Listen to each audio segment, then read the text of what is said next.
Serial ڈائن، جس میں آپ کو دکھایا جائے گا کہ مشا زوار شاہ اور شباب کے رشتے کے درمیان غلط فہمی پیدا کرنے میں کامیاب ہو گئی ہے، کیونکہ اس کا مقصد ہی زوار شاہ اور شباب کے رشتے کے درمیان درار ڈالنا تھا، جو کہ وہ کامیاب ہو چکی ہے۔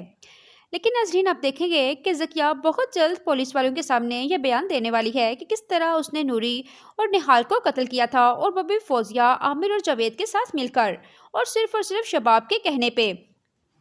تب زوار شاہ کے سامنے بھی سب گھر والوں کی اصلیت آ جائے گی کہ کس طرح انہوں نے نہال کے ساتھ اور نوری کے ساتھ اس طرح کیا تھا۔ ادھر ناظرین، آپ دیکھیں گے کہ شباب کو زوار شاہ پہ بہت زیادہ غصہ ہے، اور اسے کہتی ہے کہ زوار شاہ، مجھے آپ کو کیوں یاد دلانا پڑتا ہے کہ میں آپ کی بیوی ہوں۔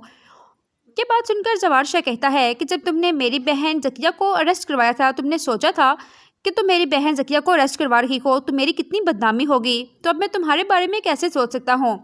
کیونکہ زوار شاہ شباب سے بے انتہا نفرت کرنے لگا ہے۔ شباب زوار شاہ سے کہتی ہے کہ آپ کی بہنوں نے میری جان لینے کی کوشش کی تھی، کیا میری جان سے بڑھ کر آپ کو اپنی بہن کی جان عزیز ہے؟ جس پر زوار شاہ کہتا ہے کہ شباب، میں تم سے محبت کرتا تھا،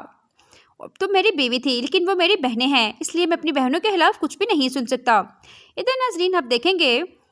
جاوید زوار شاہ سے کہتا ہے کہ ہمیں بہت جلد ذکیہ کو باہر نکلوانا ہوگا، ورنہ وہاں پہ پاگل ہو جائے گی۔ تو زوار شاہ جاوید سے کہتا ہے کہ وہ اپنے حواس تو پہلے ہی کھو چکی ہے۔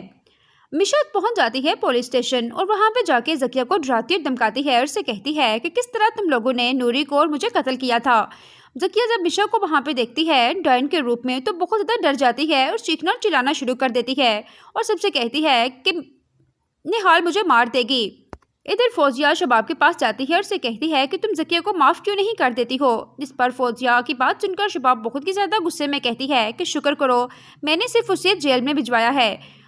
میرے بس میں ہوتا تو میں تمہیں بھی اس کے ساتھ ہی پھانسی کے پھندے تک پہنچاتی۔ یہ بات سنتے ہی فوزیہ بہت زیادہ غصے میں آ جاتی ہے۔ مشا سوچتی ہے کہ اب مجھے اپنا ہر قدم پھونک پھونک کے رکھنا ہوگا، کیونکہ اس کا مقصد ہی یہی تھا کہ یہ لوگ خود اپنے منہ سے اقرار کریں کہ کس طرح انہوں نے نوری اور نہال کو قتل کیا تھا۔